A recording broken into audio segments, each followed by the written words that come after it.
哦，你好啊，你好啊。小賢姐姐，哦，你好啊，姐姐係點樣啊？分享下你嘅故事咧。你講故事係點樣㗎？我想同你講下我屋企嗰啲事啊。屋企啊，有咩事啊？你屋企？因為我都唔知點算好。點解啊？你感冒啊？聽你把聲好似感冒咁喎，大姐。係啊，有少少咯。我都係啊，我喺上顎嗰度發炎啊。做乜嘢啊？你又？咁樣我有2個仔㗎。哦，你講你嘅家事係咪啊？手係啊。哦，講你啲仔。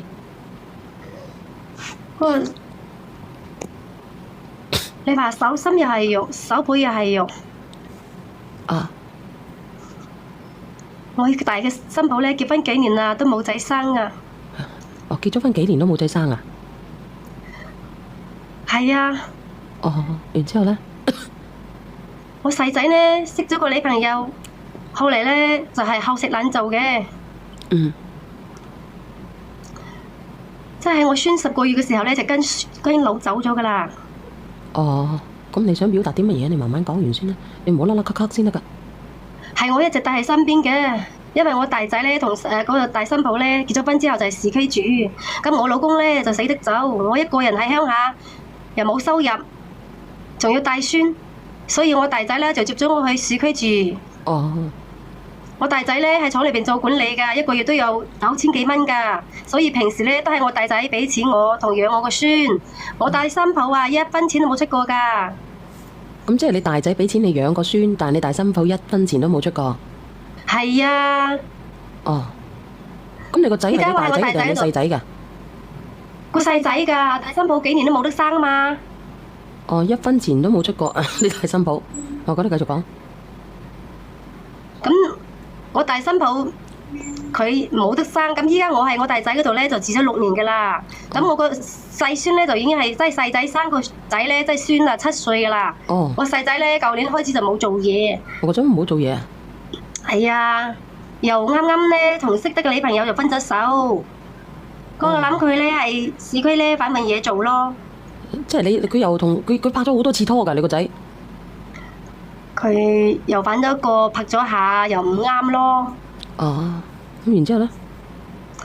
咁咧我諗住佢啊，叫佢一齊過嚟大仔度一齊住，方便我照顧佢咯。但係佢來咗半年都。你叫佢行埋去你大仔嗰度住啊？係啊。一直照顧佢，方便照顧你個細仔。係啊。方便照顧你個孫。係啊。嗯。但係佢嚟咗半年咧，都揾唔到啱做嘅嘢，我就叫大仔喺廠裏邊幫佢細佬揾份住嘢做咯。嗯。點知咧，我大仔就叫個大新抱去幫佢玩，就叫佢去佢表哥嗰度間廠度做司機。哦，佢表哥開嘅咩間廠？佢表哥係做廠長㗎，可以話得事㗎。哦。本來咧，我細仔做咗半個月都做咗幾好嘅，但係你都知㗎啦，啲後生仔又貪玩。後嚟咧，個仔咧同啲朋友去飲酒，多謝妹妹。後嚟咧就俾查出嚟酒駕追尾咯，然後咧就賠咗幾萬蚊，係我大仔咧幫手俾錢嘅。哦。但係我大新抱咧就懷恨在心，處處咧就針對我個細仔，仲話我細仔咧爛泥扶唔上壁喎，仲有我細仔寫欠條喎，兄弟之間邊有咁多計較㗎？哦。如果唔死咧，就要趕我細走，即係細仔走啊！邊個趕啊？個大新抱趕我細仔走咯。哦。哎呀，嗰啲我都算㗎啦。你算？我大仔話咧，如果係年底發咗獎金咧，就攞翻啲錢俾我細仔，攞翻去俾嗰個女人。哦。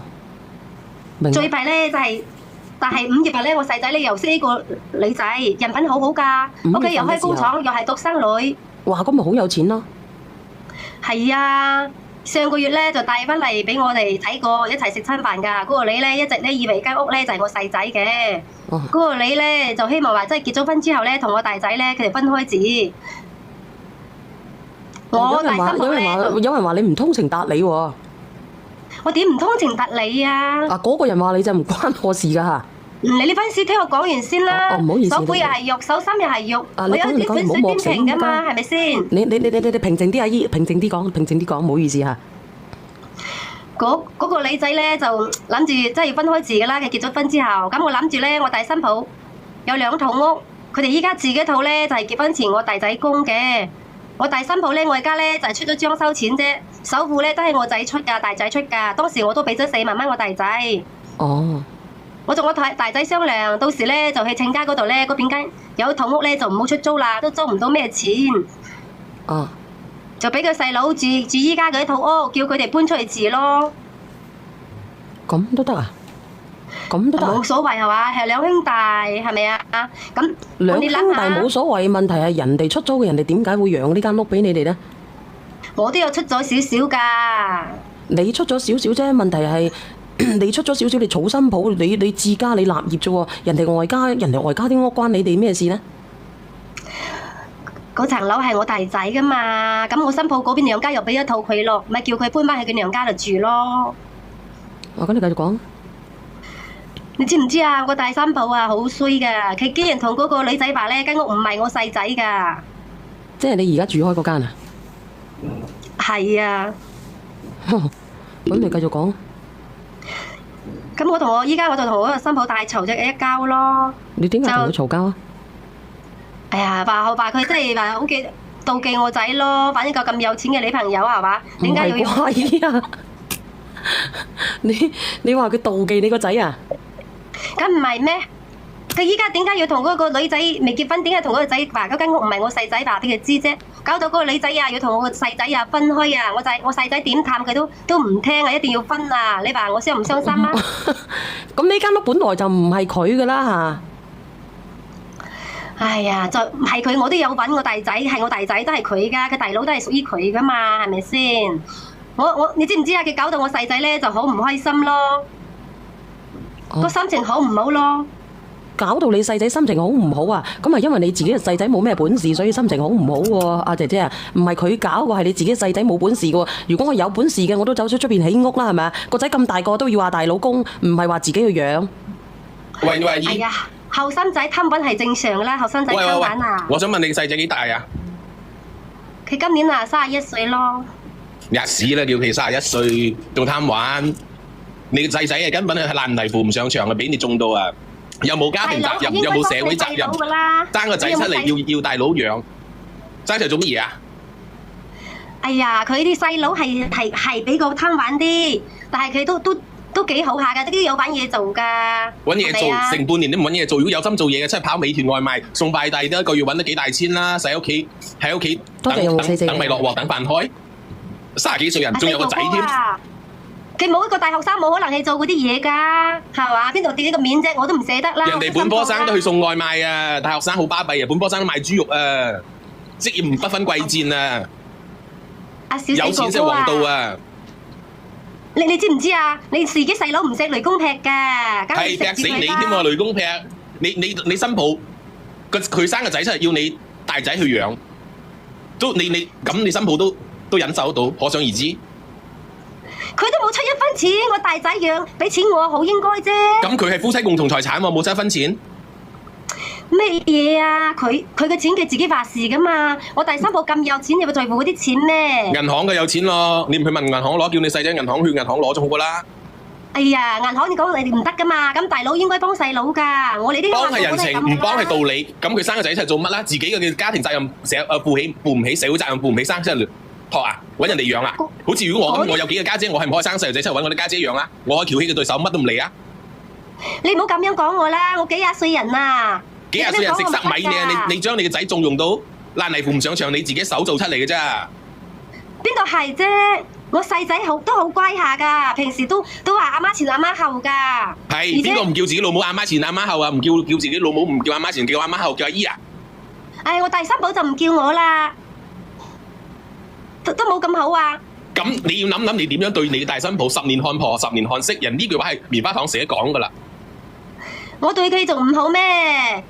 翻嚟就幫佢即係煮好飯俾佢食，仲可以嫌黑嫌白，係咪啊？我幫佢做咗6年飯啦，都係好應該多謝我啦。咁人哋工薪家庭兩公婆出去做嘢，你作為一個老人家，作為一個長輩喺屋企咁煮餐飯係唔好應該啊？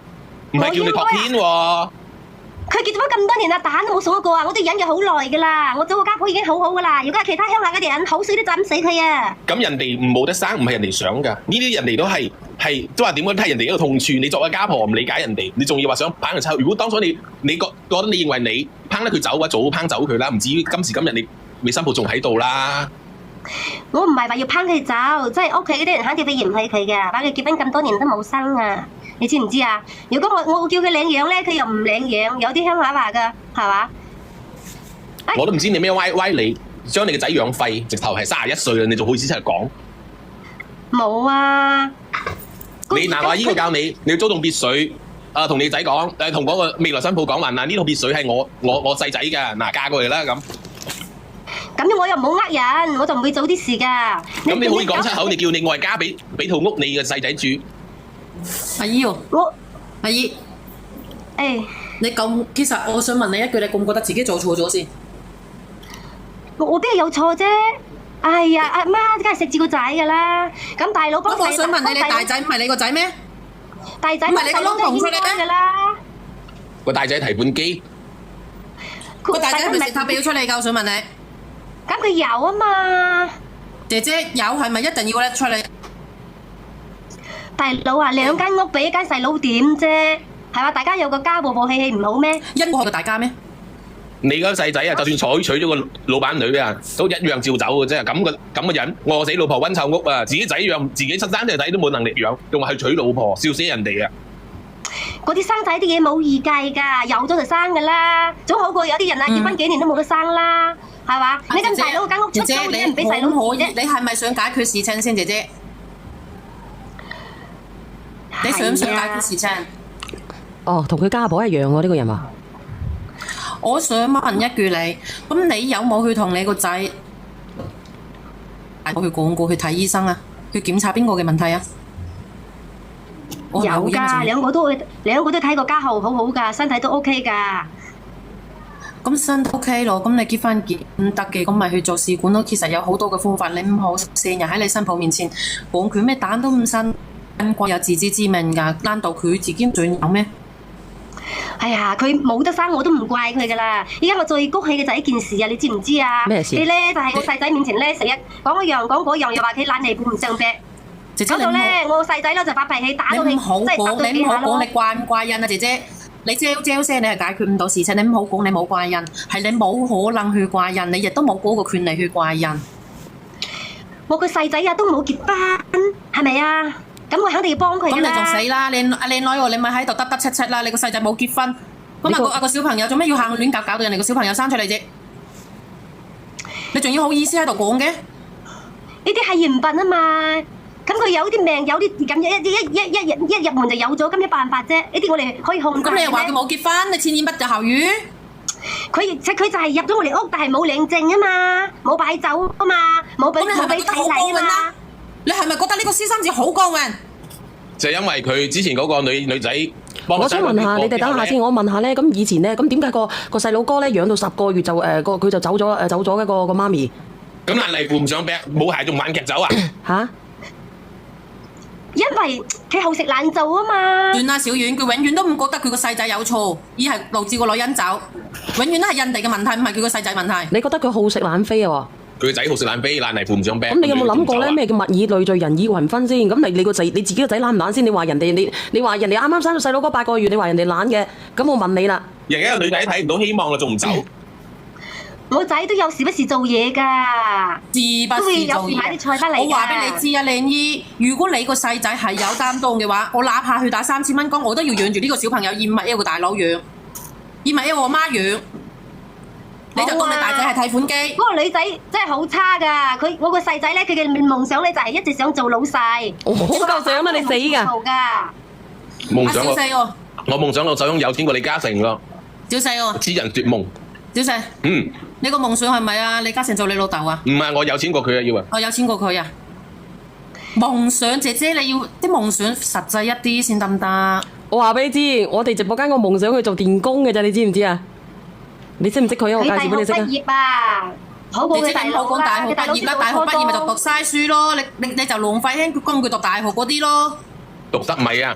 我想問你啊，職業有冇分貴賤啊？凡事從低做起啦，你起屋都冇可能起2、3層先至起地下吧？你咁紮好個根基，你有今時今日咩？你唔好咁樣講我細仔啦，對我細仔一定會發達㗎，會做大老細㗎。小遠又是幫手發達夢俾佢啦。咁啊，初一十五燒多啲高香啦，發你頭達啊捧你。腦好好㗎，佢好靈活㗎，你都唔了解佢。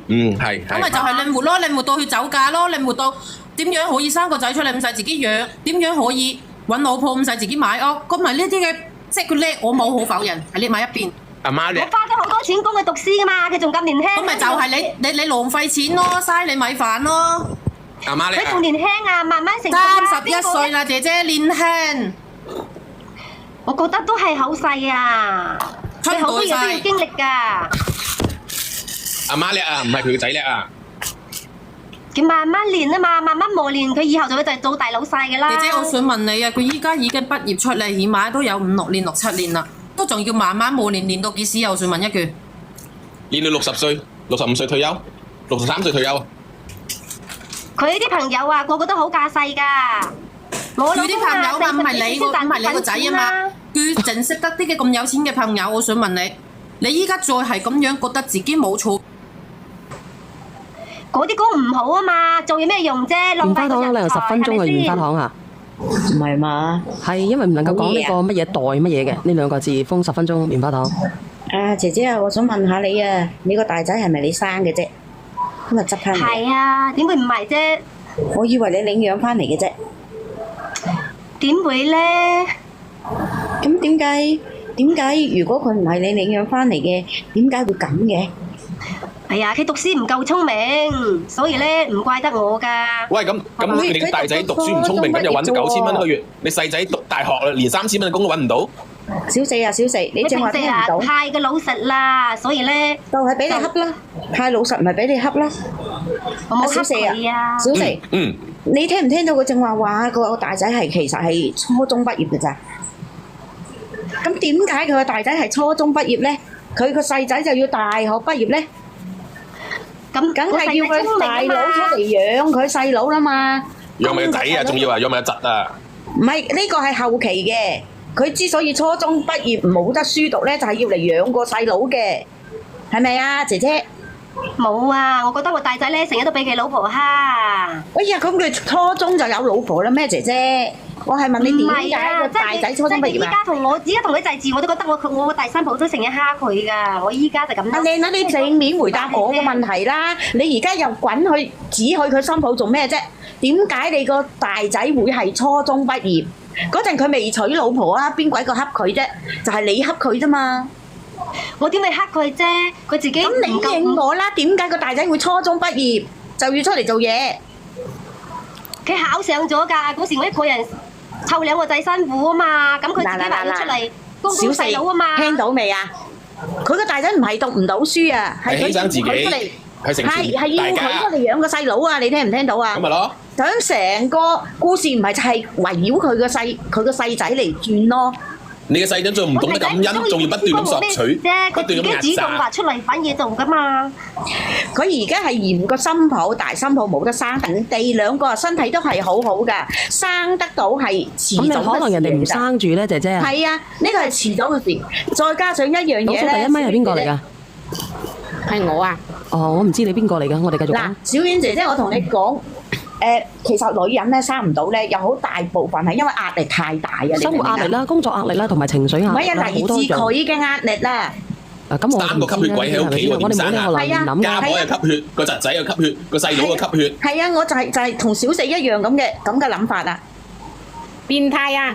你明唔明啊？小四而家佢兩公婆已經係養5個人啦，一家人講得咁難聽嘅。已經係無條件養5個人啦，連埋佢哋自己點養個小朋友添啊！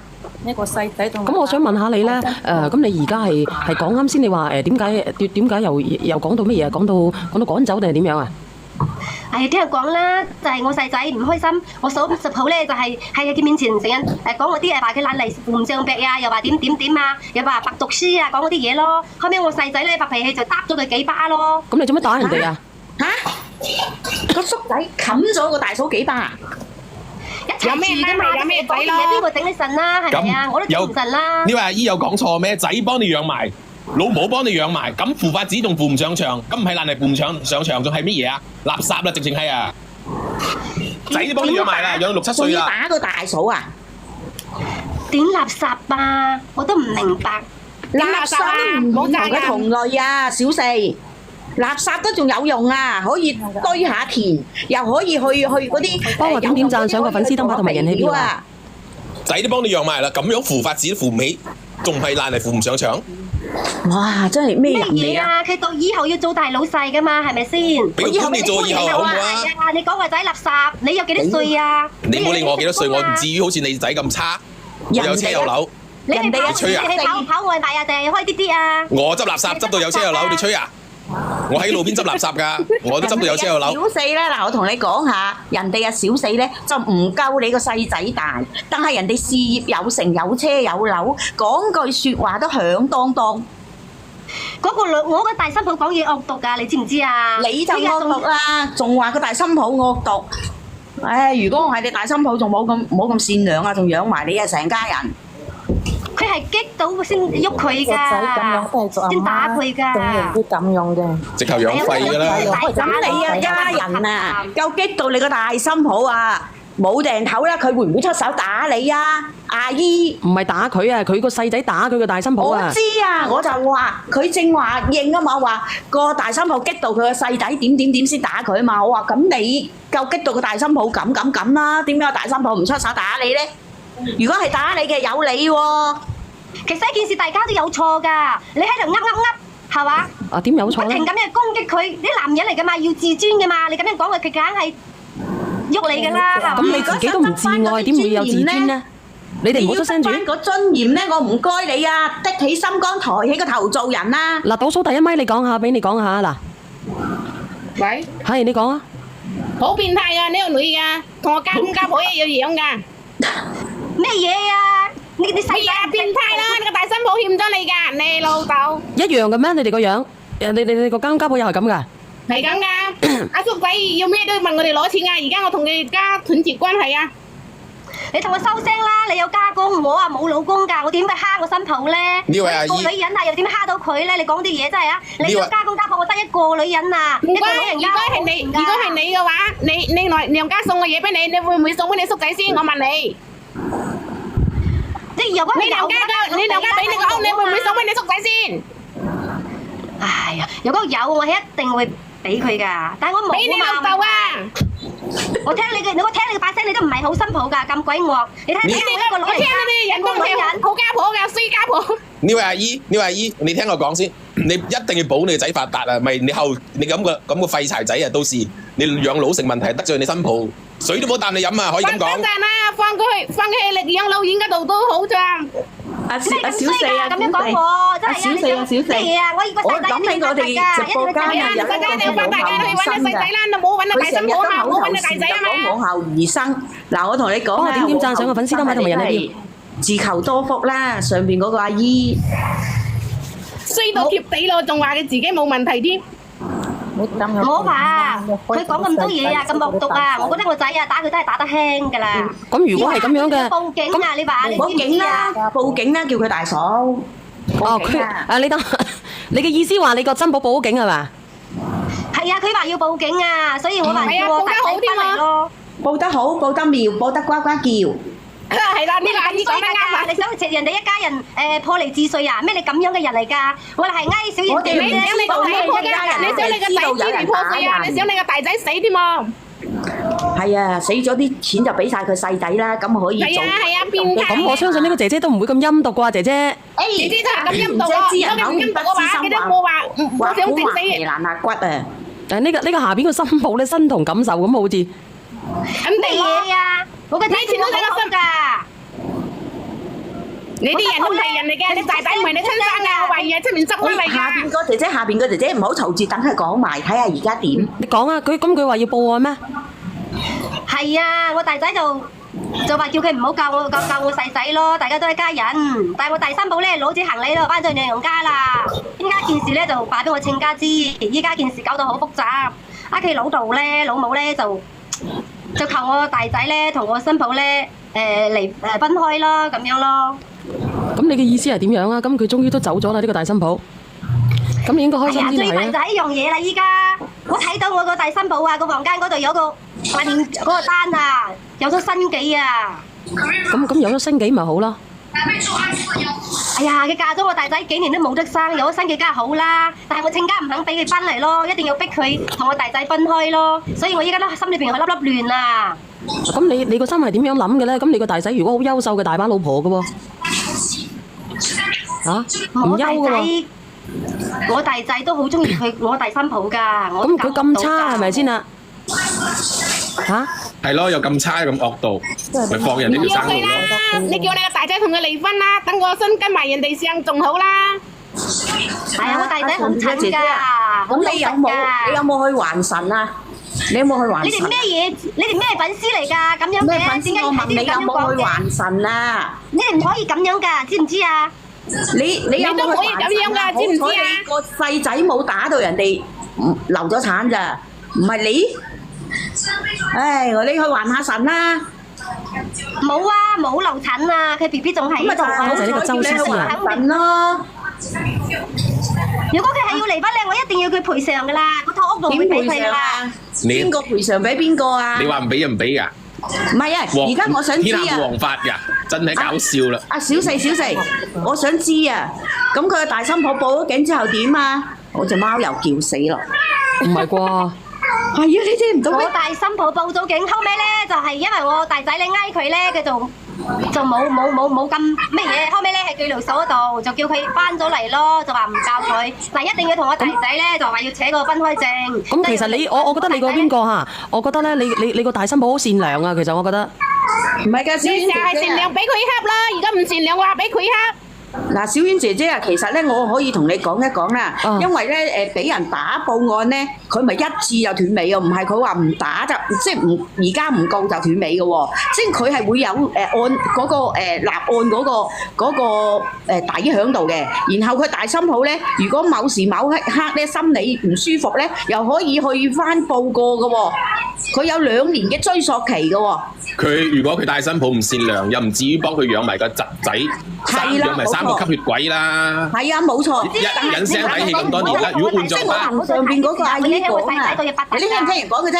佢叫你唔好講呢件事啊！直播間朋友仔，你聽，佢叫你唔好講呢件事，佢話影響佢個細仔，唔好再提呢件事啦。點解唔提啊？多謝呢個朋友仔嘅麼麼噠。你自己講出嚟嘅，我就話俾你聽，你唔好坐定笠落，以為冇事。你唔好再去逼個大新抱，如果一逼得佢咁，兔仔都會咬人。我同你講，你唔係以為好得戚。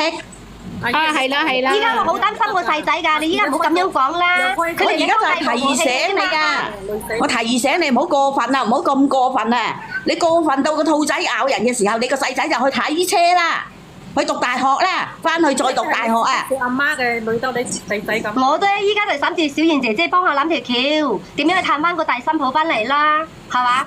你3個吸血鬼搬走咯，你3個吸血鬼搬走咯，人哋兩公婆過人哋嘅兩公婆嘅日子咯。咁樣點得㗎？我一個老人家同個仔一齊住㗎嘛，同細仔一齊住可以照顧下佢啊嘛。咁你咪同你細仔一齊住咯。唔係你細仔翻你鄉下嗰度住咯，關人哋個大新抱咩事啊？翻鄉下對嗰啲細蚊仔教育唔好㗎。你哋唔好出聲住，我話俾你知，你個細仔咧應該負起做父親嘅責任。你話佢31歲啦，咁點解你唔等佢做翻做父親嘅責任咧？點解你要拉過嚟等你個大仔養咧？等你個新抱去養咧？佢成日都係諗緊點樣揾錢，點樣做老細，點樣去投資。佢點樣去投資？點樣去做老細？你首先你要養好個仔啊，大佬啊！呢個仔唔係你唔係你大仔喎，係你個細仔嘅喎。你應該將個仔俾翻個細仔，你可以喺嗰度養老，但係你個孫仔絕對唔能夠喺嗰度養老。咁如果你話我一定要帶住個孫仔嘅，唔該你翻鄉下。買啲大頭菜整俾你仔食，佢就可以做老細噶啦，早啲瞓，早啲發夢。唔係啊，小四，我講句説話咧，嗱，理想咧係要經過努力先可以達到理想嘅。你又想唔努力，你又想得到理想，你又想啦，買隻啦佢。根本上你姿態都唔咩你咁正。有人睇人低㗎？投資喎，到嘢佢一定發達㗎嘛。投資做老細喎，先都唔先，身上揾個錢都冇投乜嘢資啊！唔好諗咁多啊，姐姐，有首歌叫做《發達夢》嘅真係。係啊，我真係話想話小姐姐播下支《發達夢》咧。日日都有人叫我播過，呢排我唔知點解。我尋晚已經播一次㗎啦。所以呢排好多人做呢啲發達夢嘅。我啱啱做完同發完同周潤發同埋劉德華係曾經嘅愛人啫。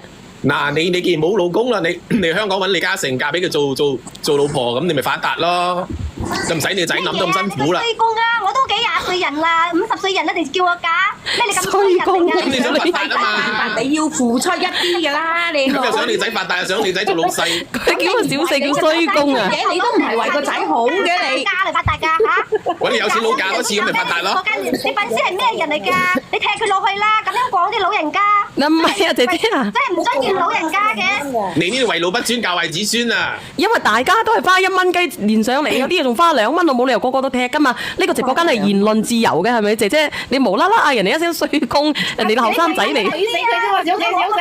好唔好啊？係嘛？數假佢10幾年就湊2個仔，如果係好嘅話，你叫佢打個1啦，係嘛？仲打個1先啊！佢話。先打個1，你問我好唔好啊？我又唔好打個2。如果認為佢係衰家，我打個2公平上面。全公平，俾佢知道下乜嘢叫做好，乜嘢叫做唔好。心理啊！如果咁多觀眾覺得佢係唔好家婆，全部同喺公平打個2。累死你個仔。咩？你嘅細蚊細嚟幫我點讚賞個粉絲燈牌同埋人氣票啊！幫我點讚賞個粉絲燈牌同埋人氣票啊！我仲差70個讚，棒棒有棒棒嘅，幫我上推頭啊！呢個好你好啊，我女兒嘅老豆。全屏都係2喎，點解嘅？嗱，佢幾廿歲嘅呢個姐姐。你睇睇幾多2啊？因為佢哋唔了解啊嘛，佢哋冇聽清楚啲過程啊嘛。聽清楚嘅打個1。手背又係肉，手仔又係肉，係咪啊？聽清楚都係打個2，聽唔清楚嘅打個1。咪聽清楚嘅打個3。哦，聽清楚打個3。你一上嚟就一輪嘴咁樣，你打上嚟其實你都係想解決問題嘅啫，你又唔聽人哋嘅勸。你啲粉絲啊，啲假人，你冇聽佢兩個講啊，佢哋蝦啲老人家㗎。嗱我冇啊，姨啊，我都冇出過聲啊。唔係，你個老人家幾歲啊？老人家真係啊，咩人嚟㗎？真係。老人家幾歲啊？老人家。阿姨你整得唔得？你知唔知人哋點解話你個仔爛泥扶牆壁啊？知唔知點解？係因為你加得水太多啦。明嗎？我50幾，我唔想同你有啲後生講話要叫價啊！你聽你幾話我都火緊啊你！我唔理你啦。咁又想發達，又想你仔做老細，咁俾條56歲嘅人啦，仲要叫我去嫁，你咩？俾條明路你行，你仲唔感激我，仲鬧我？阿姨我唔叫你嫁啦，你聽我講得嘛？得唔得啊？你唔好講啲唔好聽嘅喎，又話我講啲嘢好好聽嘅。你知唔知點解人哋話你個仔先？話你個仔爛泥扶唔上牆先？知唔知點解？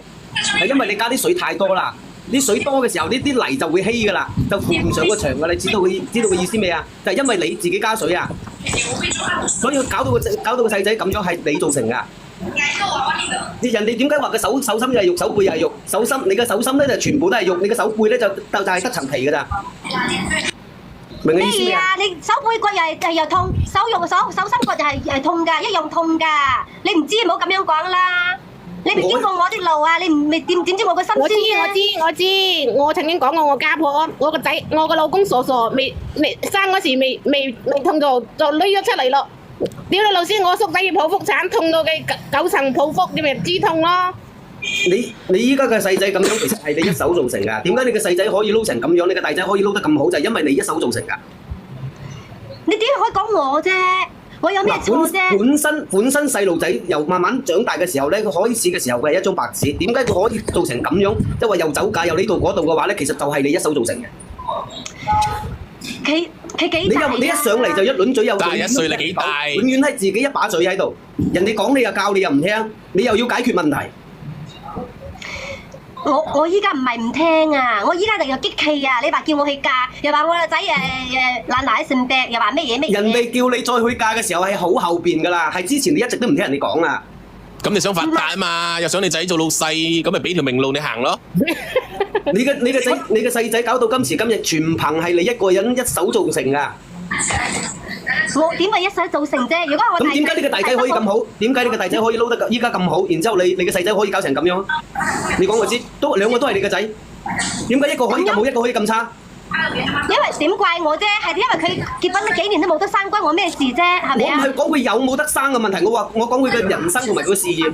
咁佢生個仔，我肯定食啲嘅啦，邊個都係咁樣嘅啦，係嘛？食個孫冇錯嘅噃。我哪怕佢生一隊足球隊俾你又點啊？係啊，而家個細仔未結婚啊嘛，所以肯定要幫下佢，等佢快啲結婚嘅啦，係咪啊？靚女，阿靚女，你50幾歲啫係嘛？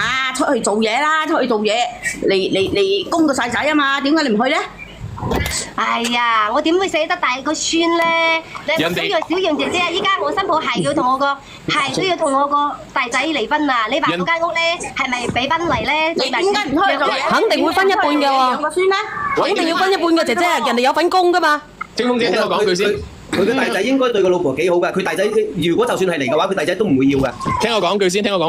早幾日有一個姐姐連上嚟就係叫佢家婆去做護工6000蚊一個月啊。係啊阿姨你去6000蚊個月啦係啊，供你嘅細仔啊，幫佢賺啲點解你唔去做嘢咧？我想問下你做老細啟動資金嘛。嚇嗱，又俾條路你行啦。我就攞翻嗰間屋啦，俾我細仔供咯，等佢揾個老婆結婚咯。冇啊，嗰間屋唔係你哋㗎，我係兩公婆共同財產嚟嘅。我都係出咗錢㗎嘛。你咁抵死喎你！4萬蚊啊嘛，阿姨一個專你都未攞到啊！其實你作為一個老母，其實你想唔想個細仔好先？你講啦。你想個細仔好？想佢好。咁你咪俾4萬蚊你細仔自己要佢如果自己供間想個細仔好嘅話，你就唔可以咁樣做。咩慈母多敗兒？你其實就係一個太慈母啦。咁點解你可以對個大仔咁樣，對個細仔咁一個樣？地磚都未得啊！你攞呢4萬蚊而家。咁幾年前係好值錢㗎喎，4萬蚊。你唔好講呢啲，你扯呢啲冇用啊！姨，你要解決問題唔係咁樣解決㗎。多謝阿心啊，多謝你你依家眼鏡啊個！大新抱又有咗，係咪？我問你啊，我而家問你啦，如果係唔分開嘅話，咁咪就好咯。佢翻去佢娘嗰套屋住，你覺得人哋，你覺得你嘅大新抱做乜要俾間屋你啫？你覺得你憑咩攞人哋間屋咧？我因為我係佢家婆啊嘛，佢唔需要照顧我嘅。語言識別唔到係應該係阿小四冇出聲，應該係啦，係咪啊？係應該係啊。好變態啊呢個！佢連上嚟訴求咧，就係想個大新抱翻嚟，然之後咧就再俾間屋佢個仔結婚。佢就係佢唔係啊，佢唔係咁樣嘅。佢連上嚟，我啱先聽佢講咧，佢就係想乜嘢咧？佢想佢個佢想佢個大仔咧就走去外母嗰邊住，佢多屋租出租，然之後咧佢走去乜嘢啊？佢想個細仔咧就要咗呢間屋，因為佢補咗錢嘅，多謝緣分的天空。仲想佢細仔做老細，即係痴人說夢。唔得嘅，呢個人縱壞啊！呢個人縱壞個仔，爭自己成全大家。往往都係嗰啲比較大度啲嘅，比較傻、比較老實個仔就係咁嘅。我屋企都係咁噶，我隻死老公係咁噶，激到我。你又鬧你老公？我話俾你聽咧，呢個老太婆咧係我話俾你聽咧，一聽口音客家人呢個第一，第二個大仔咧絕對係有可能係佢嗰個死鬼老公嘅前妻生嘅。唔係咁噶，有啲都偏心噶，姐姐。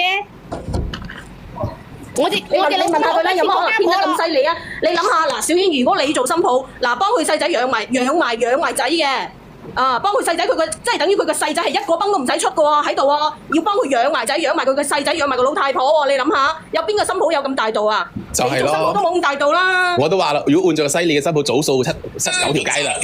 喂，邊個話啊？喂，我話咯，死！誒話俾你聽，老太婆話俾你聽，我問清楚你，你老實咁樣答我。呢個老太婆，我問下你，你個大仔係咪你親生嘅？係我個仔，我養大㗎，就係我㗎。你有咩係邊個嘅？佢養大嘅嗱，就唔係佢親生㗎啦。嗱，話俾你聽啊，你有咩證據啊？係唔係我仔啊？我生㗎。有啲我話你個大仔啊，都係我生㗎。有啲人係咁噶，佢就係咁偏心噶。好似一個我都話咯，啱先都講咯，有個生嗰時唔知痛嘅，有時生嗰時係抱腹9層嘅，就係咁個心情噶咯。邊個偏心啊？你哋咩人嚟㗎？點話我偏心啫？你仲唔夠偏心啊？你憑咩叫人哋供個屋俾你仔住，俾你細仔住啊？我問下你老太婆嗱，呢個老太婆我問下你，你個大仔憑咩幫你養你細仔個仔？嗱，呢個老太婆我問下你，你大仔憑乜嘢幫你養你細仔個仔？然之後憑乜嘢你個大仔兩公婆要養你個仔，同埋養你就可以？憑乜嘢養？憑乜嘢？你答我啦！憑乜嘢？憑乜嘢叫長手如父啊？長手如母啊？長子如根啊？係啊，長子啊，你不如咁樣啦，你叫佢養埋你啦，係養就得噶啦。如果好似你咁講，冇法律嘅，冇天理嘅，冇風俗嘅先啊！我呢啲風俗全部都係咁噶，我哋客家人嚟噶，個個都係。真係俾佢講到係客家人嚟嘅喎。係啊，我聽佢係客家人嚟噶。我都係客家人嚟噶，都冇你咁恐怖。咩冇恐怖啊？大佬一出樣嘅。唔係喎，我哋成個鎮、成個縣都係咁樣嘅喎。你到底邊處嘅？你話俾我知，如果咁樣嘅。梅州啊！哎呀死啦！老太婆，我問下你，嗱，你好簡單啫嘛。你唔好講你邊度啦，咁就死啦。嗱，我問下你呢個老太婆，我問下你，咁你都有你個老公呢邊都有咩噶嘛？都有細佬噶嘛？你養晒佢全家啦咁樣。我就係聽你嘅意思，就係阿嫂就要養晒嗰個叔仔佢全家噶啦。你依家就係咁嘅意思。三條一。冇，我同你講，我哋啲村就係咁樣㗎，冇。誒，咁好簡單啫。嗱，我話俾你聽，你老公肯定有細佬噶啦，咁你養晒佢冚家。我老公冇細佬冇細妹喎。哎呀，有堂㗎，有堂㗎，你養埋㗎啦，一樣㗎啫，一係咁嘅風俗㗎，冇堂嘅邊有可能啫？分家啦。阿姨，你牙尖嘴利啊你！阿姨，你食屎啦你！阿姨，你個死老太婆！我想問你，你想你解決嘅事情係想你新抱翻嚟，然之後就俾間屋你個細仔係嘛？係啊。咁我想問你，俾間屋你細仔供唔供得起？咁就叫我大仔幫下佢咯，暫時。咁你咁講，你係咪真係偏心得咁緊要？你真係好偏心啊，姐姐，你真係好偏心，唔係講笑，好偏心。我都話俾你聽啦，小英佢已經暴露咗，嗰個唔係佢親生仔嚟嘅，你信我啦，冇可能嘅，絕對冇可能嘅，佢啱啱已經暴露咗噶啦，佢話係佢養嘅。仲有一點，姐姐，你話長兄如父，長嫂如母，冇錯。你個大仔係可以長兄為父，但係你仲健在㗎，姨點樣長嫂為母啊？係咪即係要你死佢先叫佢長嫂為母啫？姨，我就話長嫂為母，長子為父。咁你健在嘅點長嫂為母啊？佢長子嘛，長子就要帶個根起嚟㗎啦。帶個根都冇可能偏心偏得咁緊要，我都已經話咯，間屋俾你個細仔，你細仔連供都供唔起，你又要揾你個大仔，咁係咪偏心偏得咁緊要啫？棉花糖，我同你講，其實佢嘅意思就係咁樣，佢新抱咧同佢嘅大仔離唔離其實係冇所謂嘅，佢最主要係攞翻間屋啊！你知唔知啊？姐姐，我同你講啊，呢間屋係你個大仔個名，係婚後財產嘅，夫妻共同嘅。我相信你大仔有良心嘅，亦都會將間屋俾起一個新抱。你唔好再喺度發呢啲嘅白日夢啦。咩？死火你識跌晒落去嘅咧？語言識別唔到啊，應該係。我啱先都封10分鐘。我知你啱先講咗呢個嘢啊嘛，唔能夠講而家好我係討厭啊。忍唔到口啊，真係佢太焦焦聲。如咩冇啫？都有老母仲如咩冇啊？喂，你哋啊，嗰個人啊，抵佢兩個仔冇人嫁先得，咩啲人咁陰毒？我哋唔好去攻擊人哋屋企人，呢家係以事論事。阿姨，你上翻嚟未啊？我唔知邊個係佢嚟噶，住下邊嗰個呢？唔知我而家等緊嘅，因為佢比較慢嘅，我睇下係咪倒數第一個係佢嚟。係因為佢好彩我都未出聲就彈咗2支槍。喂，我啱啱連咗上嚟。下邊嗰個係清風嚟定係邊個嚟㗎？係我嚟嘅。咁倒數第一個咧？倒數第二個咧？第一個係我，第一個就係嗰個阿姨係咪？嗰個呢？中間嗰個係我嚟㗎。嚇？你係咪嗰個姐姐啊？唔係啊。唔係。係啊，係咪啊？咁似嘅把聲。唔係。唔係啊。係啊。咁啦，我落去，然之後俾佢上嚟。嗰個梅州個姐姐喺邊度啊？唔知啊，佢冇連咪啊，唔知係咪喺度。我落去，我落去。個電話響。倒數第一個電話響。好陰毒嘅佢個人啊，真係啊！倒數第一個喺邊度？佢逼死邊個逼死？肯定係嘅。嗰個阿姨快連上嚟，我俾條明路你行啊！唔係，其實即係最主要講呢句係覺得自己寡母婆湊大2個仔唔容易，呢個我亦都可以同情。係咪你啊，姐姐？喂，係咪你啊？係咪啱先嗰個？係啊。個梅州嗰個係咪啊？係啊。啊，你講住先，我喺隔離嚇。就係屙尿啦。喂，阿姨。你啱先講啲咩嘢話呀？阿姨你先靜，阿姨你先停你把嘴先。又話啲死老公。阿姨，你係咪你停先啦？你停一停，你要解決問題咧，你慢慢聽人哋講。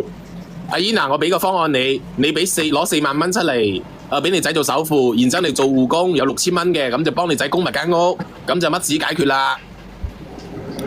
咩嘢啊？以前嘅4萬蚊一直都40萬噶啦，你依家俾4萬蚊幾多年前先？幾多年前啊？只不過係6年前咋嘛？有咩可能4萬到40萬啊？6年前咋？都學咁多年啦，你咪得笨笨嘛，醒咗啦。阿姨嗱，我想問你一句，你自己問良心。如果你依家咁對你新抱，你新抱回歸呢頭家庭唔離婚都好，你相唔相信你日後冇好日子過啊？咩叫因果報應？你知唔知啊？咩嘢啊？你講咩嘢啊？我講順德話咯，我講印話咯，只有印先識聽嘅話咯。你點可以講啲咁樣嘅話㗎？你明唔明白我嘅苦衷啊？你聽唔聽到小四一開始已經講10年看破10年看色啊？你依家咁對你新抱，你就小心你自己後邊嗰10年啦。係人都俾你逼死咧，如果係咁樣啊！我可以同你講啊，係你新抱先咁善良咋。我已經剛先已經講啦，如果係我有個呢啲咁嘅家婆，我第2年我已經同你翻天啦，仲等到你依家6、7年後，仲俾你喺度，冇俾你咁打，你算個傻，生個燈啊你！我新抱好聰明㗎，佢一個月都萬幾蚊㗎，你點可以咁樣㗎？為咗明心軟先至俾你家婆咁惡毒咁樣。就係因為你善良啊，你新抱。喂，呢位阿姨，我咁善良先擺到咁新抱咁善良啊嘛！你把口叫善良啊？你啲吸血鬼！有乜人唔值得人哋唔孝順你？你嗰種人啊，孤獨終老用啊，咪冇人嫁你。阿姐姐，我想問一下，你知唔知咩叫馬王啊？你就係嗰條嘅馬王啦。你係因為你係你因為你老人家好孤單㗎啦，你點可以咁樣講我㗎？我孤單，你揾個男人嫁啊嘛！你揾男人嫁，你又話自己幾廿歲，依家又話好孤單。嫁俾馬雲咯。係因為你大仔善良，所以你新抱先會嫁俾你大仔，唔係嫁俾你，唔係因為你善良。你要明白，你好地地，你做咩要拆散咧？你大仔同你大新抱偷家啫，你有地方住，你做咩要行干涉人哋？又行去話人哋3出蛋，又話人哋乜，又話人哋乜？呢位阿姨仲事實嚟嘅噃，我又冇喺當面講佢，係咪先？呢位阿姨我講，死我話俾你知，豬毒就喺背後話人哋啲人啊！棉花糖，聽我講句，呢位阿姨仲有你唔好成日話長嫂如母，因為你健在嘅唔係你佢阿嫂，唔係佢老母啊！如果就算長嫂如母，打老母個打大嫂個。但係我都冇能力養啊嘛！姐姐，你根本就喺度雙標，你唔好喺度咁樣口硬啦！姐姐，我想問你，你想唔想你大仔同你大新抱好翻，然之後再生多一個孫俾你？你想唔想？你再係咁樣，你話咯，點算好咯？你個個都嚟怪我嘅，點解？我冇怪你，你想唔想？你咁邊答我，我教你方法。嗱，不如咁樣啊，我嚟講下，你個細仔咧，應該要搬咗去住啦。你出去做護工，幫佢供間屋。教佢啦。啊，你講啊，有啲落去啦。我唔知道，你講。冇啲落。嗱，姐姐，你想你大仔同大新抱好啲？咁你之前喺鄉下住好有幾多噶嘛？你同你個細仔搬翻去嗰度住，同埋個孫搬翻去嗰度住。你大仔或者大新抱每個月俾翻伙食你哋，咁就算啦。你唔好去再干涉佢哋偷家。唔得啊！咁兩個家庭都會好噶啦。棉花糖佢要交佢個仔要結婚啊，唔得啊！佢細仔要結婚啊。咁咪翻鄉下咯，有鄉下唔結得婚嘅咩？翻鄉下人哋唔嫁啊嘛，佢冇屋啊嘛。唔嫁咪唔好嫁咯，揾一個肯嫁嘅咯。我想兩個仔都好，兩個仔都喺城市度咩？翻農村有咩用啊？又冇收入。你唔係想兩個仔都好，你淨係想個細仔好咋？依姐姐，家我同你講啦，你想兩個仔都好，你就按照我嗰個方法先搬翻去鄉下嗰間屋住，等你個仔發達啦，做咗大老細之後，就喺廣州珠江新城嗰度買層樓，咁咪好多女人做買去噶啦。哎呀，算啦，我都唔講啦，你哋都講唔通嘅。我都話想叫我細仔住我大新抱間屋，然後娶翻個老婆嚟啦。咁你係咪想頭家散先？就喺度周？如果你咁樣做嘅話，呢頭家就會散噶啦，姨，你相信我啦。都話大新抱有兩間屋咯，俾間大新抱有兩間屋係大新抱嘅事，與你一切冇關，一切與你同埋你細仔冇關。有關㗎。你攞嚟出租都好，點解唔俾佢細佬住啫？同樣係細佬啊嘛。咁你個細仔願唔願意俾租金你新抱啊？你細仔願意俾租金你新抱嘅話，咁你咪要你新抱租俾佢咯，就係咁簡單。佢細仔連租金都俾唔起。點解講錢啫？點解要俾租金啫？喂，親兄弟明算賬啊，大佬！阿姨，其實你依家擺到明就係想頭家散嘅啫，就想你依家咁做肯定散啊，姨！一家人我都喺嗰度住㗎嘛。你唔好成日講一家人，阿姨。阿姨啊，你聽下啦，你唔聽嘅話，你到時候你咪乜嘢咯？你到時候咪冇個新抱咯。你如果繼續係咁樣追落去，但係冇用嘅，你係解決唔到問題嘅，你只有上嚟嘈交嘅啫。喂，呢位阿姨，到時候咧，你大仔同你嘅大新抱離婚咧，你唔止全部都要翻鄉下住啊，連間屋都要分埋嘅話。嗱，間屋要拍賣啊，咪一人一半。第一，如果你離咗嘅，第二咧，我話俾你知，第二咧，你哋冚家人，你個大仔仲要娶個老婆，我問你死唔死？係咯，你大仔你啦，你細仔啦，同你嘅孫啦都要翻鄉下住啊！你而家如果要做嘅，你可以留低，但係你個孫仔你要帶翻去屋企噶啦。如果你大新抱唔同意嘅，唉，咁我大仔都要照顧個細佬噶。咁照顧得到幾多啊？咁唔好理由一輩子照顧噶嘛，佢已經成年噶啦喎，阿姨，你都幾廿歲啦，係咪先？你有仔養噶嘛？阿姨你要明白，你大仔已經算係咁啦，自己初中開始出嚟工作，我相信你大仔有良心嘅，初中工作開始撫養同埋供書教學呢個細佬。講你哋都講唔明㗎，都同你哋拜拜啦，你都幫唔到我啊！一路走。